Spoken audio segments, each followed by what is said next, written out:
দত্তদিঘির পাড়ে মায়ের হবে অধিষ্ঠান। তপস্বিনী পাখিবালার স্বপ্নে হলো জ্ঞান। পাখিবালা পড়শিদের ডেকে ডেকে কয়, মাকে তোরা স্থাপন কর, নেই তোদের ভয়। 1971 সালের মুক্তিযুদ্ধের সময়কাল। হানাদার পাক বাহিনীর নারকীয় অত্যাচারে বিপর্যস্ত গ্রামগুলো, বিশেষত হিন্দু অধ্যুষিত অঞ্চলগুলোয় হায়নাদের প্রথম লক্ষ্য। এমন সময় বোয়ালখালীর দক্ষিণ করলডেঙ্গা গ্রামে রটে গেল 2-1 দিনের মধ্যে আসছে পাকিস্তানি মিলিটারি। কেউ এদিক ওদিক পালাচ্ছে, কেউ ভয়ে জড়সড় হয়ে প্রতীক্ষা করছে নির্মম পরিণতি। এমন সময় গ্রামের জনৈক মহিলার স্বপ্নে এলেন তার আরাধ্যা ইষ্টদেবী মা কালী। এসে নির্দেশ দিলেন। পরদিন ভোরেই ছুটলেন মহিলা, সবাইকে জানাতে হবে তো। মহিলার নাম পাখি রানী দে। গ্রামে যার পরিচিতি পাখিবালা নামে। গ্রামে দত্তদিঘি নামের বিশাল জলাশয়ের পাড়ের নির্দিষ্ট ভূমিকে দাগ দিয়ে চিহ্নিত করলেন পাখিবালা। বললেন, সবাই এই স্থানে থাকলে কোনো বিপদ হবে না।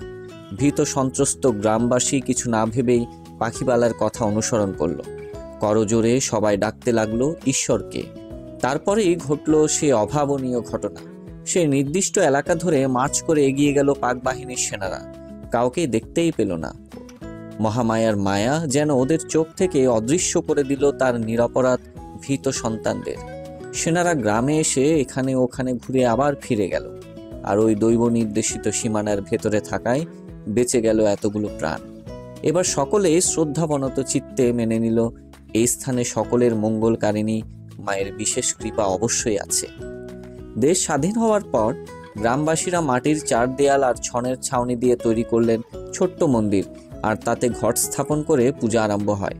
কিছুকাল পরের কথা, এরকম কেটে গেছে প্রায় 6 থেকে 7 বছর।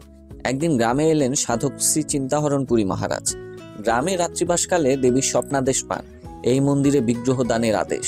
তারপরেই পরবর্তী দীপান্বিতা অমাবস্যার দিন সংকীর্তন সহকারে মাথায় করে মায়ের ছোট্ট প্রতিমাটি নিয়ে আসেন তিনি, স্বহস্তে স্থাপন করেন এবং তারপরই ধীরে ধীরে মন্দিরের আয়তন ও পরিধি বাড়তে থাকে।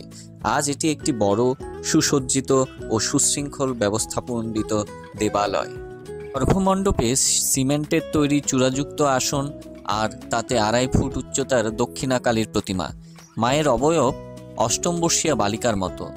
বাম হস্তদয়ে খড়গমুণ্ড, ডানে বরাভয়, গলায় বিচিত্র বর্ণের মুন্ডমালা, মুখে স্মিত হাস্য, সেই সাথে চোখে রৌদ্র দৃষ্টি। মায়ের আসনের ডানে রয়েছে শিবলিঙ্গের অবস্থান। প্রয়াতা পাখি রানী তিনি এখানে ঘট স্থাপন করেছিলেন। এরপর পূজা চলছিল। পরবর্তীতে পরিব্রাজক শ্রীমৎ স্বামী চিন্তাহরণপুরী মহারাজ তিনি এই গ্রামে এসেছিলেন। তিনি রাত্রি যাপন করেছিলেন এই মন্দিরে, মাটির ঘরে।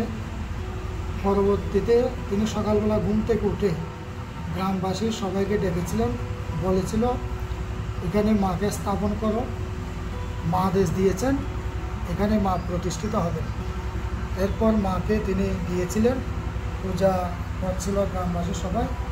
পরবর্তীতে পাকা মন্দির হয়েছে।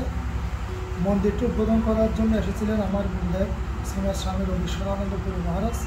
তিনি বলেছিলেন এটি কোনো কালীবাড়ি নয়, এটির নাম হবে শ্রী শ্রী সর্বমঙ্গলা কালীধাম। তিনি গ্রামের নামকরণ করেছিলেন। এখানে অনেক ভক্তরা আসেন বিভিন্ন জায়গা থেকে, যার যার মনোবাসনা মা পূর্ণ করেন। এখানে মা প্রতিষ্ঠিত আছেন। 2023 সালে বাবা ভোলানাথকে প্রতিষ্ঠা করা হয়েছে। মা এবং বাবা আছেন। ভক্তবৃন্দদের প্রতি দৃষ্টি আকর্ষণ করছে, আপনারা আসবেন। এই মা খুবই জাগ্রত, শ্রী শ্রী সর্বমঙ্গলা কালী। তা আপনারা মায়ের কৃপা নেবেন। আপনাদের মঙ্গল কামনা করি মায়ের চরণে, বাবা ভোলানাথের চরণে। এবং সর্বেশাং মঙ্গলং ভুয়া সর্বে সন্তান গ্রামীয় সর্বে বাগ্যাহারে পশ্যন্ত মহাদর্শক। ওম শান্তি, ওম শান্তি, ওম শান্তি।